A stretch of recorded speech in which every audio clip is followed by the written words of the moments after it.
Sa last video natin, tinuruan tayong bumili ng Axie sa marketplace. Watch, ready na ako. Nagsama na din ako ng 2 tropa ko. Ayos, tara, samahan ninyo ako. Sa video na to, tuturuan ko kayo kung paano mag-install ng Axie Infinity Origin at kung paano ito laruin. Pero bago yun... What's up, NFT fan? Ako si KAG, dala ko ang latest na gameplay, trends at updates. Sama-sama tayong tuklasin ang mundo ng NFT. Pumunta sa Ronin Wallet. Pindutin ang browser. Pumunta sa app.axie. Pumunta sa profiles at pindutin ang show QR code. Paglabas ng QR code, i-screenshot ang code at bumalik sa home. I-scroll pababa at hanapin ang Axie Infinity Origin. Mapupunta ka sa Mabis app at piliin ang download APK. Antayin lang matapos ang download at i-install ang Axie. I-open ang app at buksan ang QR code. Pindutin ang gallery at i-upload ang QR code. Antayin lang matapos ang download at para sa tutorial, heto ang video natin tungkol sa paglalaro ng Axie Infinity. Let's go!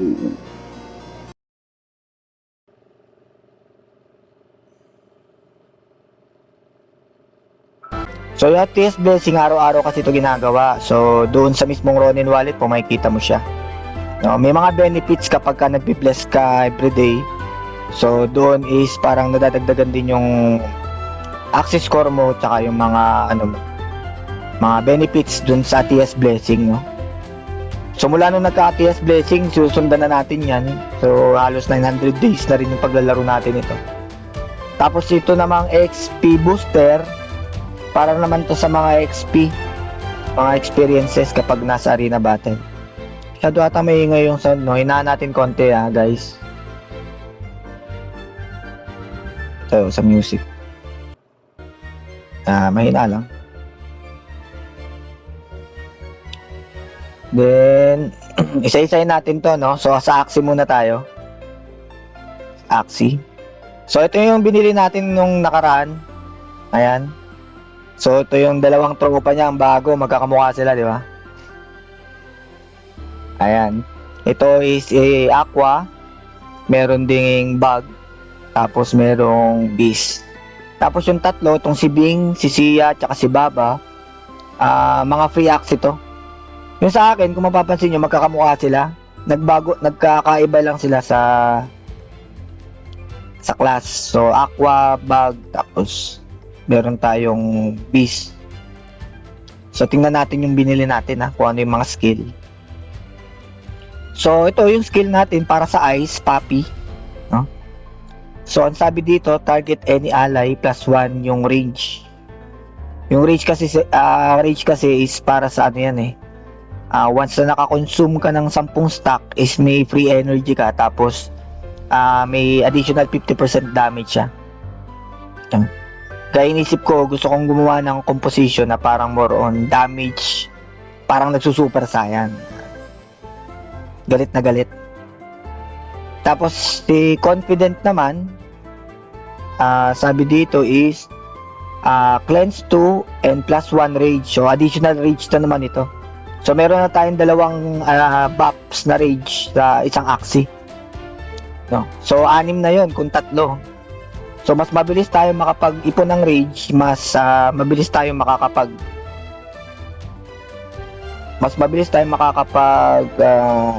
acquire ng energy. Tapos ito pa, +1 rage ulit sa allied Acties. So yung allied, kung sa ginamit mo siya is magkakaroon ng rage. Retain, ibig sabihin ng retain is hindi siya madi-discard sa hand mo once na hindi mo siya ginamit. Mostly kasi lahat ng cards, basta hindi siya naka-retain, mapupunta siya doon sa discarded na deck, no? Next is yung Ronin, ito yon. So ito yung pang natin, pang damage talaga, no? Ang part nito ay back. Ito is horn, tapos ears, tapos mouth, tapos ayun nga, yung Ronin yung pinaka-damage natin. So imagine niyo, Sabi kasi dito, kada energy daw na nagamit natin, bago daw matapos yung turn, plus 50% damage sa card as bonus damage. Ibig sabihin, solid siya, lalo na kapag siya yung ginamit pong last skill. Gumamit ka kunyari nitong 4, inuna mo tong rage, tapos sabihin na natin gumamit ka ng imp, tapos saka ka gumamit ito. Naka-fury ka na, kunwari, naka-fury ka na. So, additional damage plus 35 damage, tapos plus ito pang Ronin. So, talagang solid yung damage mo once na na-execute mo siya ng tama. Kung naka-rage mode ka, kaya yung ginawa ko sa composition ng team ko is more on rage talaga. So, ibabap natin yung pinakadulo nating Axie, yun yung game plan natin. Ibabap natin yung dulo nating Axie once na nagkaroon siya ng Ronin, i-execute natin kung sino yung magre-rage, lalo na yung pinaka binibigyan natin ng buff na rage. Tapos si Shiba plus 1 rage sa allied axis, tapos plus 1 rage din per 25% HP. This axis is missing. So ibig sabihin kung 50% na yung damage sa kanya once na nag-Shiba ka, no, kapag mamamatay na yung axis mo, mas maganda siyang gamitin kasi plus 2 rage na siya eh. So mas makakabilis ka makakano. So overall, sabihin na natin na 1 rage lang ito, 1 rage, 2 rage, 3, 4. So meron na tayong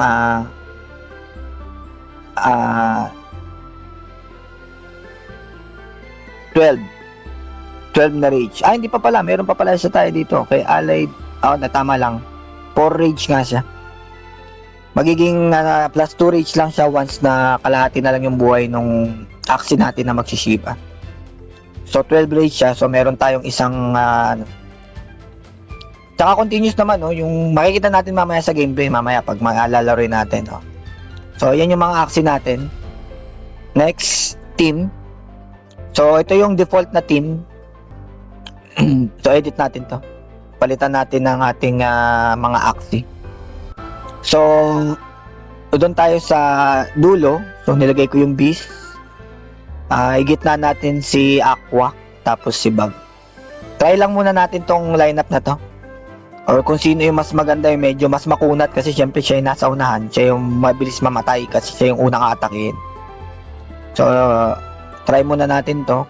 Palitan natin yung pangalan.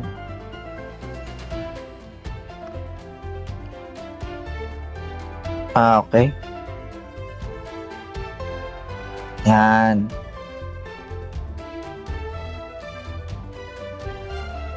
Pag nakita nyo yung composition na to doon sa arena, kunyari, nagkita-kita tayo, surrender na lang kayo para kasi syempre papalakas pa to wala pa tong Surrender na lang kayo, guys, ha. Ang labanan, alam mo yun, kayo bago-bago lang, kawawa naman. Bubugbugin nyo kagad, kawawa na may mga action natin.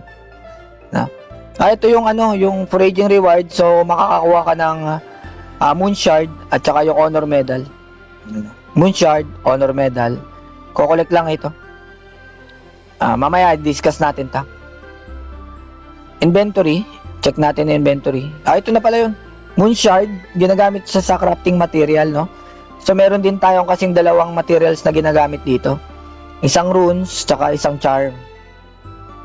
Yung mga charm, yun ang ini-equip doon sa mismong mga skill. Tapos yung mga runes naman, yun naman yung ginagamit ng mga Axie. So may iba't ibang ability din sila, may iba't ibang composition, no? Na pwede mo silang pag-eksperimentuhan kung ano yung pinaka-suitable na runes and charm para sa mga Axie mo. Okay? Next is yung Honor Medal, promoting Axis. So, para naman to doon sa mga free Axie. Kasi na-evolve yan sila. Once na, pakita ko yung mga Axie ng mga free Axie, no? So, na-evolve sila. Yan. Evolve. Tapos yan. So, once na kompleto mo, yun yung mga requirements. To. Pwede mo siyang evolve. So, lalakas siya. So, yun. Mas magiging competitive siya pagdating sa laro, no?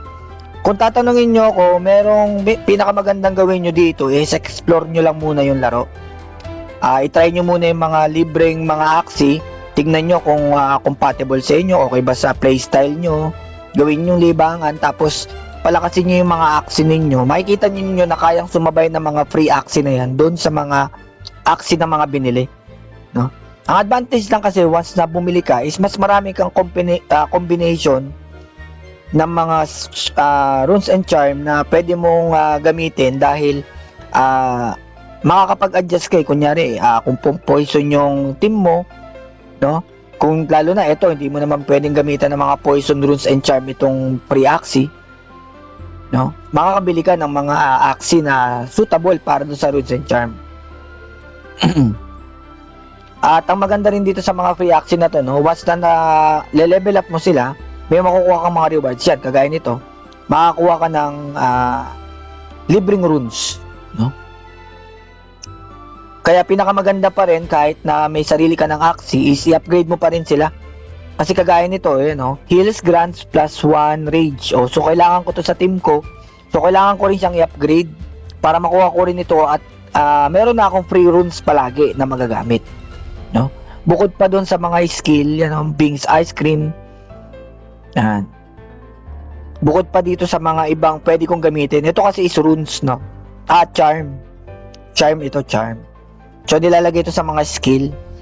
Tapos itong Bings naman is runes naman ito. Next, inventory. Honor medal yon, isa rin to sa mga kailangan for promoting Axie. So dalawa yan, honor medal at saka beast badge. Okay, next collection. Ayan. Ito yung mga listahan ng mga runes and charm na kailangan natin. So ito, mga runes ito. Ini-equip ito sa mga Axie natin mismo, no? Ayan, kagaya niyan, hanap tayo ng mga pang-beast. Ayan, pang-beast. Ngayon, nakita nyo may mga range. When the battle starts, plus 2 rage.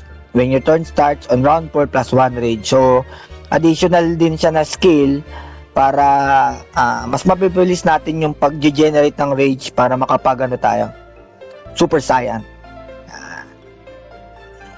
So, may iba't ibang composition, no? May reptile, aqua, bird, mech, dawn, tas, may iba't iba na mga ano. Kaya yun na yung sabi ko sa inyo, yun yung reason kung bakit bibili ka ng Axie.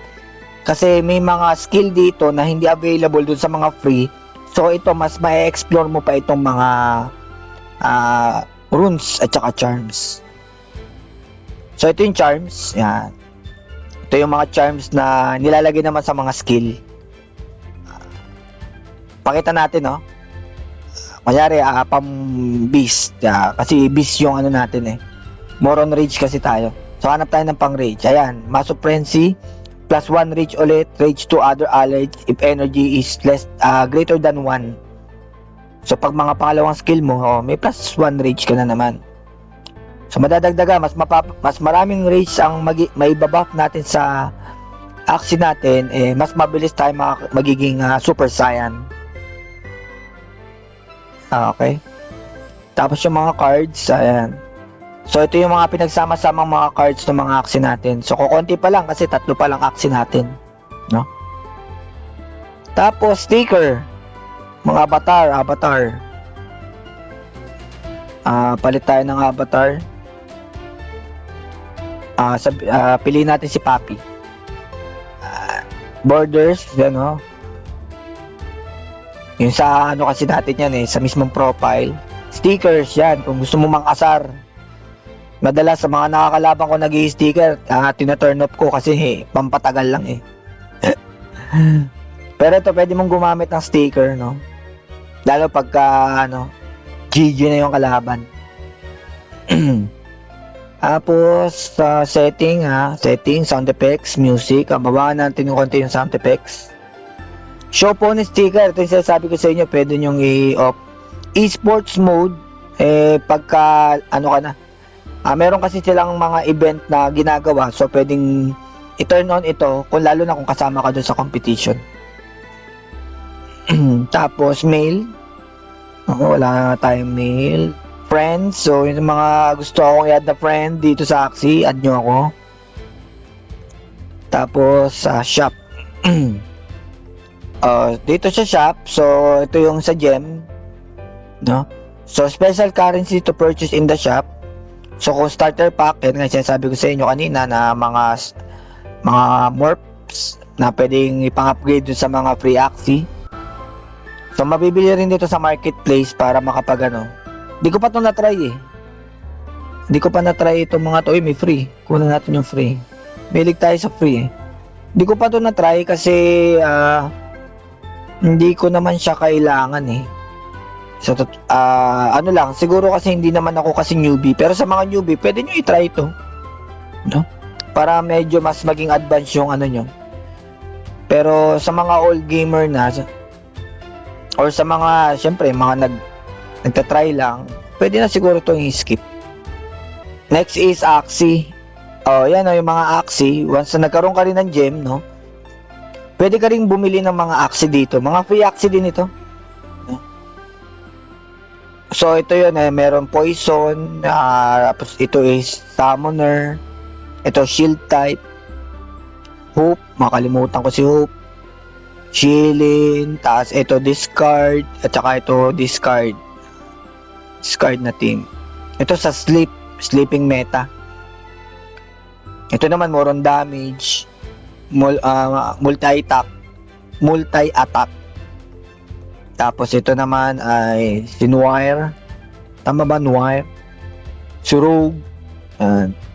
Tapos ito si ba't walang pangalan to? Baka magtampo to, Sky Maybe, so walang pangalan. Next is Scrap. Yan. Ang Scrap naman, na-optim naman to once na nag-aano ka. Nagka-craft ka ng runes and charm. Yan. May mga scrap ka na makukuha. Mamaya titingnan natin kung may makukuha tayo. Laban tayo isa, tapos testingin natin kung makakapag-craft tayo.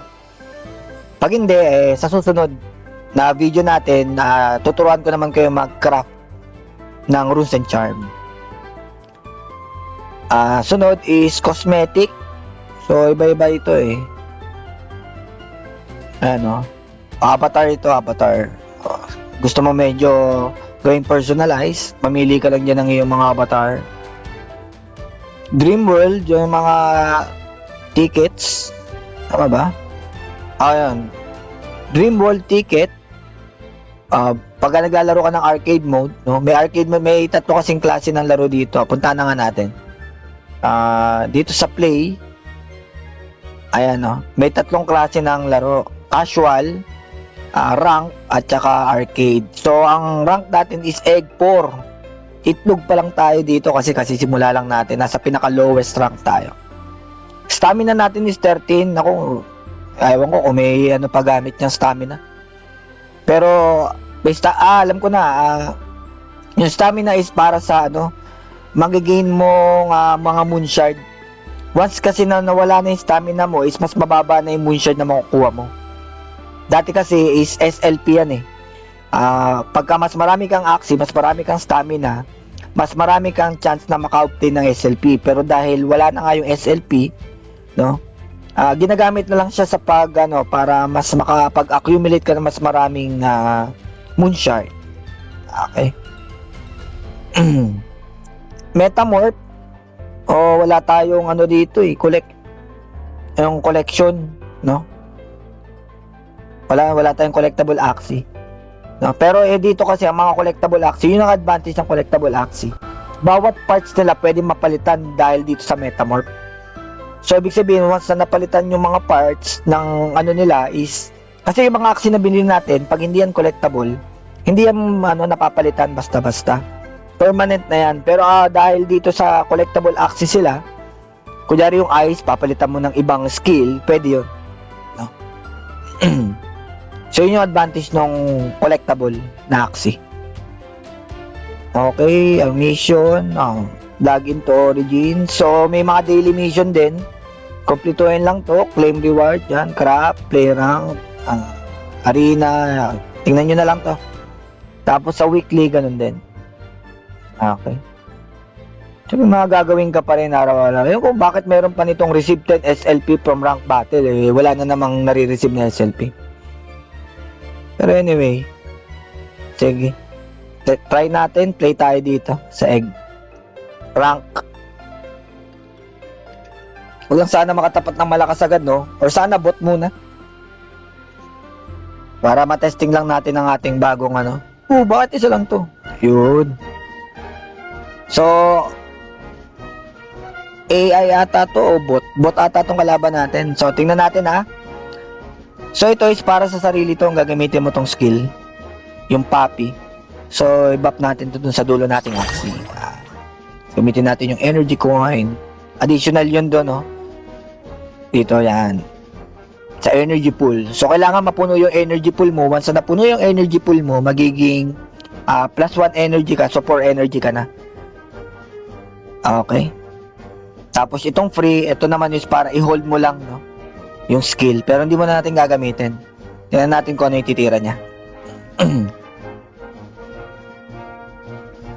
Ayan. So, turn-based game kasi ito. So, nauna tayo. Next is siya. So, salitan lang. So, ayan. Turn na natin. Ayan. So, meron tayong confident. Plus 1 rage. So, lagay natin sa dulong Axie. Papi, ganun din. Isa pang Papi. Ayan. Ito namang imp. O, kita nyo, retain. Hindi na siya madi-discard sa ano natin. Sa hand. So, may iwan lang ito sa atin. End turn tayo. Ito pala, ito yung draw pile natin. Ito yung mga cards na available pa. Tapos, ito naman yung sa discard pile. Diyan naman yung mga nagamit na natin. So, once na naubos itong laman ng draw pile mo, at napunta na lahat dito sa discard pile, magre-reshuffle yun, tapos babalik ulit dun sa draw pile mo. Doon sa mga naglalaro ng Yu-Gi-Oh dati nung bata pa kayo, tayo pala, alam nyo na yun, yung discard, graveyard, deck, di ba? So, ayan, confident ulit tayo. Dagdagan natin ng rage. So, may 5 rage na tayo. Tapos, kurot muna tayo dito to konti. Ba yan? Di naman, pwede kaya tong Ronin? Ronin na natin. Mamatay na rin tong nasa una natin eh. Enter. Ayan. So, dito naman, yan, makikita natin dito yung mga, anong ginawa nung kalaban mo or ginawa mo. No? Para ma-re-review mo dito kung anong ginawa niya sa turn na yun. Confident. Oh, may 6 na reach na tayo. Lapit na tayo mag-Super Saiyan. Ito muna tayo. Zen. Kunat pala nun. Oh. Siya na lang kulang natin dun. Di pa umabot. Baka mamatay pa itong nasa unahan natin tuloy. Maunahan tayo. Ito kasi is rage din siya eh. Oh, yun, plus 1 rage din siya. Oh. Baka maunahan pa tayo mag-Super Saiyan. Dulog tayo dyan. At yan, sticker, no? Mga sar tayo kunwari. Kaya, galit na galit. Ito naman yung sa kalaban, no? Yung mga kung ilan pa yung hawak niya na cards, ilan na yung energy niya, no? So, at atin 11 na, tingnan nyo maigi. 11 na yan. So, gamitin natin tong, hindi natin magagamit yung Shiba. Masusulit. Kasi marami pang buhay yung Aqua natin eh. Pero, ito na lang gawin natin. Okay. So, nagsusuper Saiyan ang ating beast. Gamitin natin ng ito. Tapos, magpapi tayo sa gitna. 10 seconds na lang. Maubusan na tayo ng oras. Boom. Tapos, Ronin. 169 lang. Sayang. Next turn. Ayun siya, no? So, once na bumili kayo ng mga Axie, pag-aralan nyo muna yung mga skills na bibili ninyo. So, mas maganda kasi alam nyo kung paano gamitin yung mga skill at saka effect ng mga Axie na gagamitin nyo eh. Kasi syempre, mas maganda na nakasequence yung mga Axie mo. Kagaya nun sa akin, kaya 3 yan na magkakamukha na binili ko dahil gusto ko yung ganyan, yung nagbabuff siya, nagdadagdagan.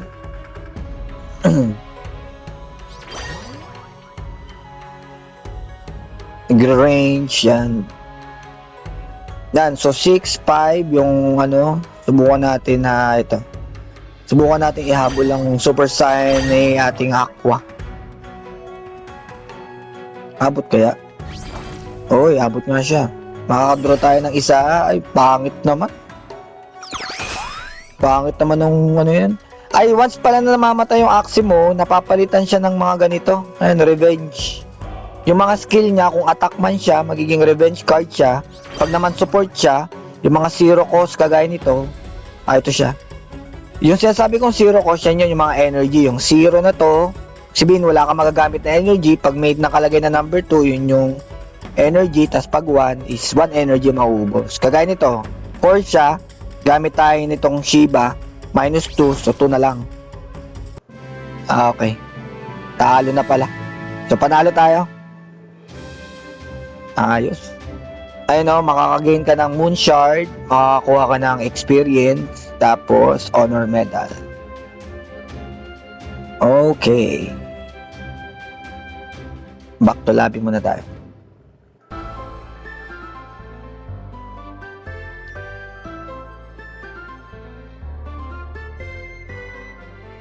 Hinahanap ko yung adventure. Saan ba yung adventure dito na wala? Ayun, no? Claim all. Yan. So, makakakuha tayo Road to Legend daw. Road to Legend. So, ito yung Axie Infinity, no? Sa mga gusto mag-try, pinaka-advise ko sa inyo, try nyo muna yung mga free Axie. Wag muna kayo magmadaling bumili, no? Kasi once na bumili kayo ng Axie, kailangan pinag-aralan nyo rin kung ano yung mga Axie na may magagandang composition. So, ayun, no? Alam na natin yung gameplay ng Axie. So, sa susunod, dito tayo sa craft. Tuturuan ko kayong mag-craft ng material at saka ng mga runes and charm. So, dito natin nakukuha yun. Para mas lumakas yung Axie natin. Kasi dito siya ini-equip. So, wala pa tayo niyan. Wala pa tayong mga runes at wala pa tayong mga charm. So, dito ini-equip yun. Okay? So, yun lang. Kita-kita na lang tayo sa arena. Game on.